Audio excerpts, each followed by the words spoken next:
Num pequeno país, um déspota tomou o poder. E para governar, ele precisava, assim como qualquer tirano precisa, que o povo sentisse medo dele e que fosse ignorante. Gente, a parte do medo não foi tão difícil. Aquele que o desobedecesse teria sua cabeça cortada. Aquele que discordasse dele teria sua cabeça cortada. Aquele que não o reverenciasse teria sua cabeça cortada. Às vezes também ele cortava a cabeça de alguém assim só por divertimento. Depois ele convidou as pessoas mais falsas, mentirosas, sem nenhum caráter, para ocupar os cargos mais importantes do seu reino. Eram eles policiais, generais, espiões.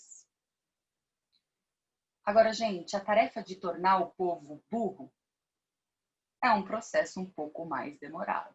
Pois bem, sua primeira medida foi mandar fechar todas as escolas. A partir daquele dia, nenhuma criança mais poderia aprender a ler nem a escrever. Acontece que as crianças que sabiam ler, liam, as que não sabiam. Então o tirano mandou queimar todos os livros do reino. Só que ainda haviam os contadores de histórias que contavam aquilo que antes se lia nos livros. O tirano mandou proibir os contadores, os conversadores e as histórias. Só que ainda haviam as mães, sim, as mães, que de noite, dentro das casas, contavam para seus filhos as antigas lendas para embalar o seu sono e povoar os seus sonhos. Gente, o tirano pensou em proibir as mães. Mas logo o desaconselharam, pois, gente, sem as mães, o país corria o risco de desaparecer. Ele teve uma ideia melhor. Mandou cobrir as mães da cabeça aos pés, deixando para fora somente as mãos. Era para lavar, cozinhar e limpar. E ordenou que ficassem mudas.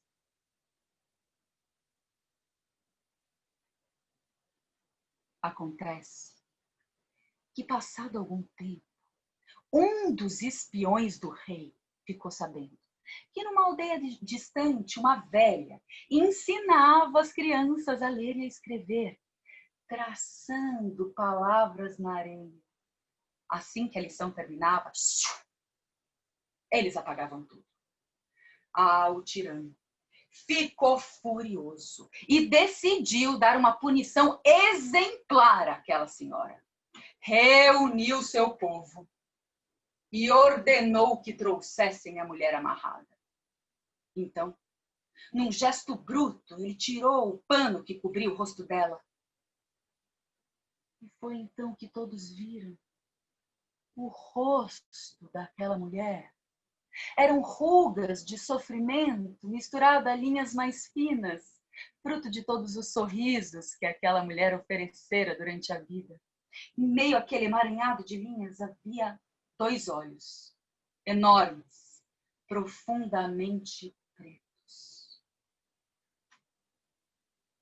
Então, velha decrépita, como ousa deter o conhecimento e, pior, transmiti-lo?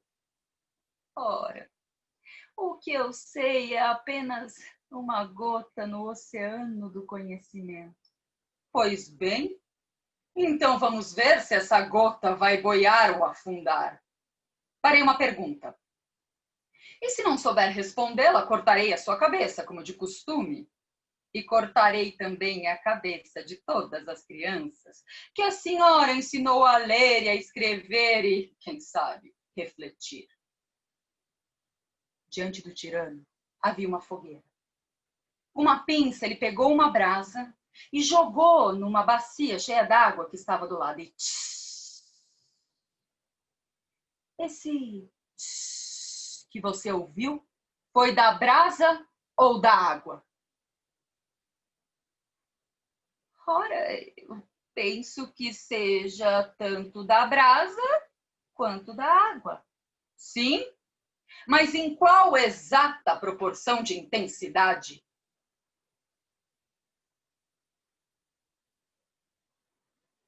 A velha não tinha como responder aquela pergunta. Ficou muda, empalideceu e esperou a morte. Mas então ela se lembrou de que as crianças também teriam suas cabeças cortadas. E foi nesse momento que uma raiva tomou conta do seu corpo todo. Uma raiva gigantesca, uma raiva cataclísmica, uma raiva histórica. E essa raiva foi boa, conselheira. Dominou-a. Respirou fundo. Se aproximou do tirano. Se curvou diante dele e então, com toda a força de sua raiva, esbofeteou o tirano. Essa claque que você ouviu foi da minha mão ou do seu rosto? Em qual exata proporção de intensidade?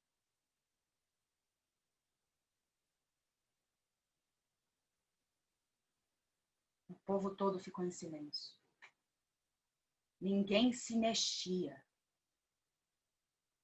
Isso durou um tempo. Dali a pouco, o tirano foi levando a mão assim no rosto. E ele tinha uma cara, gente, mas uma cara tão atordoada, mas tão atordoada, que o povo todo começou a rir. E o povo ria, e ria, e ria, e ria. E o povo riu tanto, mas riu tanto, que até o medo que sentiam desapareceu. E o povo? O povo é numeroso. Eles eram muitos. E foram todos para cima dos policiais, dos generais, dos espiões e do rei. Os amarraram e os deixaram na floresta, completamente nus. Nunca mais foram vistos. E desde então, todos daquele país compreenderam que a raiva e o riso são as armas do povo.